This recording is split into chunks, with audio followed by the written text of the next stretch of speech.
ఏంటమ్మా ఆయన అడిగేది? ఇంట్లో పెద్దవాళ్ళు అడగరా? అడిగే హక్కు వాళ్ళకి లేదా?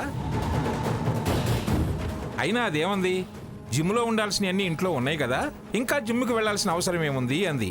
అది తప్పేనా? నేను వెళ్లాల్సిన అవసరం ఏంటో చెప్పానుగా. అక్కడున్న సదుపాయాలు ఇంట్లో లేవు. ఇంట్లో చేయటం కుదరదని. సదుపాయాలు లేవు అని నీ దారి నువ్వు పోతే నీ కొడుకును పైనుంచి కింద దాకా ఎవరు చూసుకుంటారు? ఎవరు కడిగి లాగులేస్తారు? అత్తయ్య ఉంది, అక్కుంది. అంతగా కాకపోతే మా ఆయన ఉన్నారు. వాడికే ఇంకొకరు అందించాలి.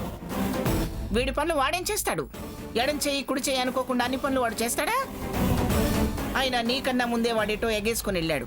అయితే మా అక్క చూసుకుంటుంది. నాకు ఆ నమ్మకం ఉంది. ఏంటి అక్కుండేది? నువ్వెంతో తను ఇంట్లో అంతే. అందరి పనులు చేయడానికి తను పని మనిషి కాదు, నీ కొడుక్కి ఆయా కాదు.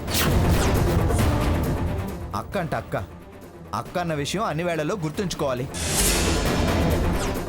ఆ విలువ గౌరవం అన్ని వేళల్లో ఇవ్వాలి. ఆ నమ్మకం ఎప్పుడు ఉంచాలి. అవసరానికి అక్క, అవసరం తీరాక తొక్క అనే రకం నువ్వు. నీకు హెల్ప్ చేయడం రాయికి నీళ్లు పోసి చిగుర్లు వస్తాయని చూడడం అవుతుంది. ఎత్తుకొని పో, నీ కొడుకుని నువ్వే ఎత్తుకొని పో. ఎత్తుకుపోవాలో వదిలేసిపోవాలో ఎవరేం చెప్పాల్సిన అవసరం లేదు. వదిలేసిపోతే ఎత్తుకొని ఆడించాల్సిన అవసరం ఇక్కడ ఎవ్వరికీ లేదు.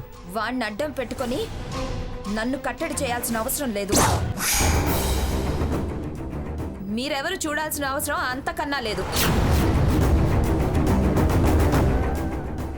వాణ్ణి చూసేవాళ్లే వాణ్ణి చూస్తారు. ఆ ఏర్పాట్లు నేను చూసుకుంటా. నన్ను వెళ్ళొద్దు, ఈ ఇంట్లోనే పడుండు అని ఆంక్షలు పెట్టద్దు.